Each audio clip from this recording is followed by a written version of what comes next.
Bago tayo magtulungan kung paano gumawa ng portfolio, isipin mo muna kung bakit ito kailangan.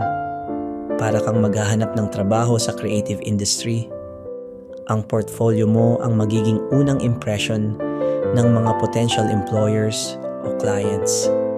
Ang tanong, anong klaseng impression ang gusto mong iparating? Professional, kakaiba, may konting pagkaastig? Ang portfolio mo ang magsasabi ng lahat ng yan, so make it count.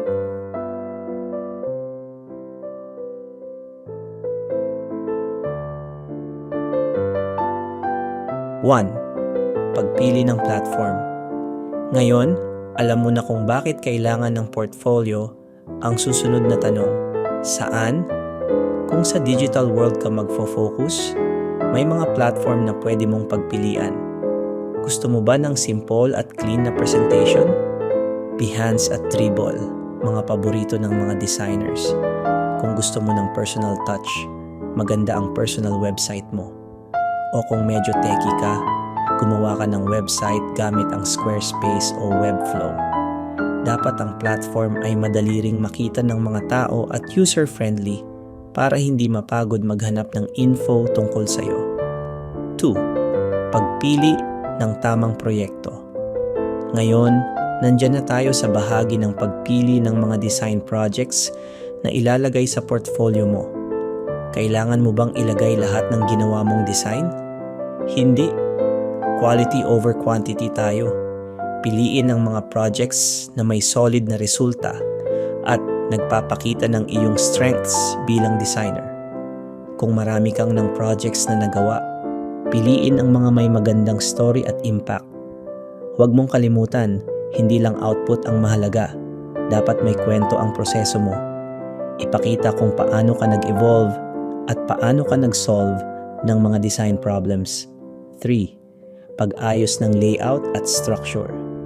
Ang layout ng portfolio mo, hindi lang para magmukhang maganda, dapat functional. Isipin mo, para kang nagdidisenyo ng isang interface. Anong experience ang gusto mong ibigay sa mga tao na mag-visit ng portfolio mo? Kapag kaklik nila sa isang project, gusto mo bang makita nila agad ang detalye o gusto mo munang pakitaan sila ng teaser? Ayusin ang flow ng navigation. Dapat hindi sila maligaw. Sa bawat project page mo, dapat may before at after scenario. Ano ang problemang tinakel mo? Paano mo ito na-solve? At anong mga desisyon ang ginawa mo along the way? 4. Story behind your designs. Okay, di ba? May design ka na. May mga projects na pwedeng ipakita. Pero paano mo ipapaliwanag kung bakit ka gumawa ng ganitong klaseng design? Magdagdag ka ng kwento. Ang mga kwento ng iyong design process ay nagbibigay halaga sa bawat design na ipinapakita mo. Pwede mong isama ang mga challenges na hinarap mo at kung paano mo ito na-overcome. Isama mo ang mga insights, mga lessons na natutuhan, at paano ka nag-innovate. Hindi kailangang maging masyadong madrama sa kwento mo, pero maging totoo ka.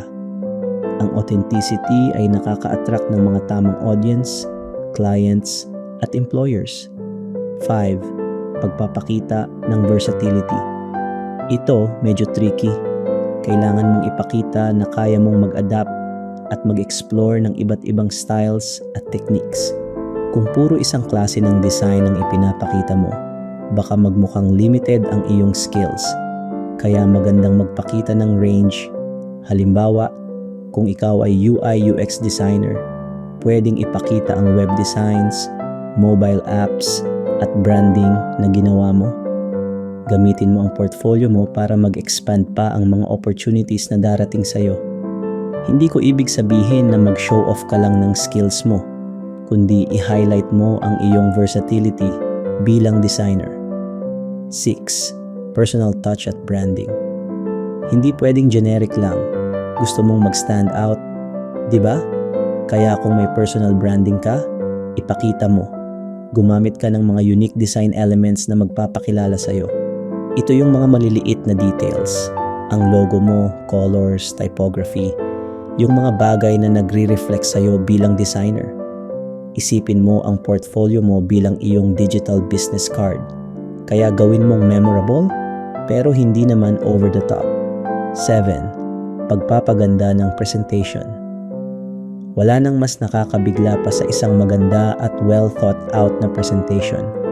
Ang tamang imagery, maayos na typography, at well-aligned na text ay malaki ang impact. Malaki ang role ng presentation sa pagbibigay ng professional na vibe. Bago mo i-publish, tingnan mong mabuti ang overall design. Kung ikaw mismo mahirapan na mag-navigate o mag-browse, baka ganun din ang mararamdaman ng iba. 8. Pagsusuri at pagpapabuti. Okay, tapos ka na. Pero hindi pa tapos ang trabaho mo. Regularly review at i-update ang iyong portfolio. Iwasan ang stale na content. Kung may mga bagong projects na tapos, i-upload agad. Huwag kalimutan ng feedback. Ask peers or mentors to review your portfolio. Minsan, ang ibang tao ay may makikita sa gawa mo na hindi mo napapansin. Sa huli, ang portfolio mo ay hindi lang showcase ng iyong mga proyekto. Isa itong reflection ng iyong journey, ng iyong growth, at ng iyong unique na perspective bilang designer. Kung kaya mong ipakita kung paano ka mag-isip, mag-solve ng problems, at mag-execute ng ideas, tiyak marami ang magiging interesado na makita ang iba mo pang mga proyekto. Just keep learning, growing, and most importantly, have fun with it. Kung nagustuhan mo ang video na to, huwag kalimutang mag-like, mag-comment, at mag-subscribe para lagi kang updated sa mga bagong tips at tutorials. I-hit mo na rin ang bell icon para hindi mo ma-miss ang mga future videos na makakatulong sa'yo bilang designer. Kung may mga katanungan o suggestions ka, feel free na mag-comment sa ibaba. Gusto kong marinig ang mga thoughts mo. Hanggang sa muli, keep designing and stay creative.